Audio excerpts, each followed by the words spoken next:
Aos 22 anos, Antônio Silva já viveu uma pressão que muitos jogadores só enfrentam no fim da carreira. No Benfica, foi empurrado rapidamente para o centro da defesa. Na seleção portuguesa, passou a carregar expectativas que normalmente recaem sobre veteranos. Tudo aconteceu depressa demais. O que parecia uma ascensão perfeita começou a ganhar contornos inquietantes. Um erro num jogo grande deixava de ser apenas um erro, tornava-se um rótulo. A crítica crescia, o silêncio no balneário tornava-se mais pesado e a margem para aprender desaparecia. Por que é que um dos maiores talentos defensivos da sua geração passou tão rápido de promessa intocável a alvo constante de dúvidas? O que aconteceu quando a confiança deu lugar ao medo de falhar? Agora, essa história começa a ser contada de outra forma. Sem filtros, sem proteção. E é aqui que tudo começa. Começamos com o número 5. Número 5. O Benfica. O início do conflito com a pressão. Quando Antônio Silva se afirmou no 11 do Benfica, a relação parecia simples. Um jovem talentoso a cumprir um sonho. Mas por trás dessa imagem, começou a formar-se um conflito silencioso. O Benfica não é apenas um clube formador, é um tribunal permanente. Cada jogo é um veredicto, cada erro, uma acusação pública. Insiders do clube recordam que, no início, Antônio jogava com coragem. Arriscava na saída de bola, antecipava sem medo, comandava colegas mais velhos. Mas essa ousadia começou a ser questionada quando surgiram os primeiros deslizes em jogos de alta visibilidade. Um atraso no momento crítico, um mau posicionamento num lance decisivo. Não foram muitos erros, mas foram suficientes. A partir daí, o ambiente mudou. A imprensa começou a falar em excesso de confiança. Nas bancadas, o aplauso transformou-se em murmúrio. Nos bastidores, segundo testemunhas, o silêncio tornou-se mais pesado do que qualquer repreensão direta. Antônio sentiu algo novo. A sensação de estar a ser observado a cada toque na bola. O ponto de ruptura surgiu numa noite europeia. Um erro isolado, num jogo grande, resultou num golo sofrido. As imagens repetiram-se vezes sem conta. Comentadores apontaram o dedo, adeptos perderam a paciência. E nos corredores do estádio, insiders contam que Antônio saiu do campo em choque, consciente de que aquele lance iria persegui-lo durante semanas. As consequências foram profundas. Nos jogos seguintes, passou a jogar mais contido, menos risco, mais hesitação. O medo de errar começou a influenciar decisões simples. Aquilo que antes era natural tornou-se calculado. Para um defesa jovem, essa transformação é perigosa. Foi neste período que Antônio Silva percebeu a verdadeira face do Benfica. Um clube que pode elevar um jogador muito rápido, mas também expô-lo sem piedade. A confiança não desapareceu por completo, mas ficou ferida. E essa ferida marcou o primeiro grande conflito da sua carreira profissional. Número 4. A seleção nacional. Quando o erro deixa de ser pessoal. Depois do Benfica, veio o palco mais implacável de todos, a seleção nacional. Vestir a camisola de Portugal não trouxe apenas prestígio, trouxe um tipo de pressão diferente, mais fria, mais pública, mais definitiva. Aqui, o erro já não afeta apenas um clube, afeta um país inteiro. Insiders ligados à seleção recordam que Antônio entrou com respeito, mas também com uma carga pesada nas costas. Comparações surgiram de imediato. Não com jovens da sua idade, mas com centrais consagrados que já tinham passado por finais, títulos e momentos históricos. Cada posicionamento era analisado, cada decisão julgada. O conflito começou num jogo de grande exposição. Um lance mal avaliado, um segundo de atraso. Nada escandaloso à primeira vista, mas suficiente para gerar debate nacional. Comentadores questionaram se ele estava realmente pronto. Adeptos dividiram-se. E nos bastidores, segundo testemunhas, o ambiente ficou tenso. A partir daí, Antônio deixou de sentir proteção. Cada convocatória parecia um teste. Cada minuto em campo, uma audição pública. A confiança não desapareceu de um dia para o outro, mas começou a fragmentar-se. Jogava com a sensação constante de que um erro poderia empurrá-lo de volta para a sombra. As consequências foram claras. Menos espontaneidade, mais cautela. A seleção, que deveria representar consagração, transformou-se num novo foco de ansiedade. Foi aqui que Antônio percebeu uma verdade dura do futebol moderno. Na equipa nacional, não há espaço para crescimento visível. Ou estás pronto, ou és descartável. Esse choque não foi ruidoso, foi silencioso, mas deixou marcas profundas no jogador que até então parecia imune à dúvida. Número 3. O mercado, quando o futuro vira ameaça. Quando o nome de Antônio Silva começou a surgir de forma insistente nos rumores do mercado europeu, algo mudou por dentro. O que para muitos parecia reconhecimento, para ele transformou-se em mais uma fonte de tensão. Valores milionários, interesses de clubes gigantes, comparações com transferências históricas. Tudo isso passou a acompanhar cada jogo. Insiders relatam que a partir desse momento, cada erro ganhou um peso adicional. Já não era apenas uma falha técnica, era um argumento contra o preço, contra o potencial, contra o timing.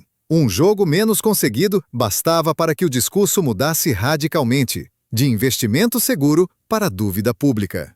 Nos bastidores, testemunhas falam de um jogador dividido. Ficar no Benfica para recuperar estabilidade ou sair cedo demais e arriscar perder tudo. Essa indecisão infiltrou-se no jogo. Decisões antes instintivas tornaram-se calculadas. A saída de bola ficou mais conservadora. A agressividade nos duelos diminuiu. O conflito atingiu o auge quando um erro isolado coincidiu com uma vaga de notícias sobre possíveis transferências. O impacto foi imediato. Críticas multiplicaram-se. Questionou-se a maturidade, a cabeça, a capacidade de lidar com o salto. Antônio sentiu que o futuro estava a ser julgado em tempo real, jogo após jogo. As consequências foram claras. O futebol deixou de ser apenas presente, tornou-se um campo de projeções e medos. Foi nesse momento que Antônio percebeu algo essencial. No mercado, não existe paciência, apenas expectativa. E quando o futuro começa a pressionar o presente, o talento já não basta para proteger ninguém. Número 2. Os erros decisivos, quando a confiança começa a rachar. Houve um período em que Antônio Silva sentiu que cada jogo podia mudar tudo. Não eram falhas constantes, nem atuações desastrosas. Eram erros pontuais, mas aconteciam sempre nos piores momentos possíveis. Jogos grandes, adversários fortes, atenção máxima da imprensa e dos adeptos. Insiders lembram que foi nessa fase que a linguagem corporal começou a mudar. Antônio já não decidia com a mesma naturalidade. Hesitava por frações de segundo. Chegava atrasado a duelos que antes ganhava com autoridade. O medo de errar começou a pesar mais do que a vontade de antecipar. Um lance específico tornou-se símbolo desse período. Um erro defensivo num jogo decisivo, amplamente repetido nas análises pós-jogo. Comentadores falaram em quebra de confiança. Adeptos começaram a questionar se ele estava preparado para ser líder. Nos bastidores, segundo testemunhas, o silêncio foi absoluto. Não houve explosão, mas houve distância. As consequências foram imediatas. Nos jogos seguintes, Antônio jogou mais contido. Menos risco na saída de bola, menos agressividade no primeiro contato. O talento continuava lá, mas estava travado por uma pressão interna constante. Foi aqui que ele percebeu algo duro. No futebol de topo, a confiança não desaparece de uma vez. Ela racha. E quando começa a rachar, cada novo erro aprofunda a fissura. Este foi um dos momentos mais perigosos da sua jovem carreira. Número 1. O conflito interno. Crescer antes do tempo. O maior confronto de Antônio Silva não aconteceu contra um adversário específico. Aconteceu dentro dele. Num espaço demasiado curto, passou de promessa protegida a jogador obrigado a liderar, a errar menos do que veteranos, a responder como se já tivesse vivido tudo. Insiders recordam que houve uma mudança clara fora do relvado. Menos leveza, mais silêncio. Cada jogo era encarado como um exame final. Antônio começou a carregar a ideia de que não podia falhar. Não por ele, mas pelo peso do emblema, pela seleção, pelas expectativas que se acumulavam. Esse conflito atingiu o auge quando percebeu que já não jogava para vencer duelos, mas para evitar erros. O futebol perdeu espontaneidade, tornou-se cálculo, contenção, autocontrolo excessivo. Para um central jovem, isso é um sinal de alerta. Mas foi também aqui que surgiu a viragem. Em vez de fugir à pressão, Antônio começou a aceitá-la. Simplificou decisões, assumiu falhas sem gestos teatrais. Passou a entender que crescer não é agradar, é resistir. As consequências foram silenciosas, mas profundas. Não houve redenção imediata nem aplauso coletivo. Houve maturidade forçada. E essa maturidade passou a ser a sua principal arma. O maior conflito da sua carreira não o destruiu, transformou. O momento mais chocante desta história não aconteceu num estádio cheio, nem num erro repetido em câmara lenta. Aconteceu em silêncio.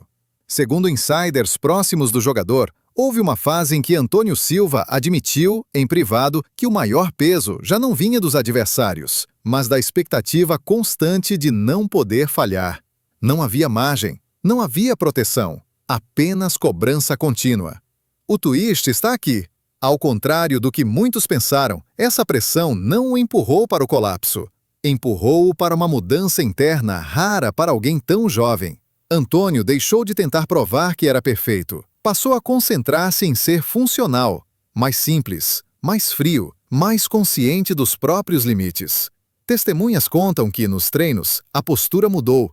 Menos ansiedade, menos gestos de frustração, mais foco. O erro deixou de ser um inimigo público e passou a ser tratado como parte do processo. Algo que precisava de ser controlado, não escondido. O público via apenas oscilações de rendimento. Nos bastidores, via-se uma transformação silenciosa. Um jogador a aprender rápido demais, porque não teve escolha. Foi nesse ponto que Antônio deixou de ser apenas um talento precoce. Começou a tornar-se resistente. E essa é a viragem que poucos perceberam. A fase mais frágil da sua carreira foi, paradoxalmente, o momento em que começou a ganhar estrutura para durar. A história de Antônio Silva não é a de uma queda precoce, mas a de um impacto violento com a realidade do futebol de elite. A pressão do Benfica, o peso da seleção, os rumores do mercado e os erros expostos ao microscópio público deixaram marcas reais. Não destruíram o talento, mas moldaram o jogador. Hoje, Antônio já não é apenas a promessa protegida, nem o alvo fácil da crítica. Está num território mais duro, o da consolidação. Cada jogo continua a ser observado, cada decisão analisada, mas há algo diferente. A reação ao erro, o controle emocional, a capacidade de seguir em frente sem se perder. Nos bastidores, quem o acompanha acredita que esta fase difícil foi determinante. Ou teria quebrado um jovem central demasiado cedo, ou teria criado uma base mental rara para alguém da sua idade. Tudo indica que foi a segunda opção. Esta história mostra algo que o público muitas vezes ignora. No futebol, a glória ilumina rápido, mas as sombras chegam antes da maturidade. E só quem aprende a caminhar nelas consegue permanecer quando o aplauso diminui.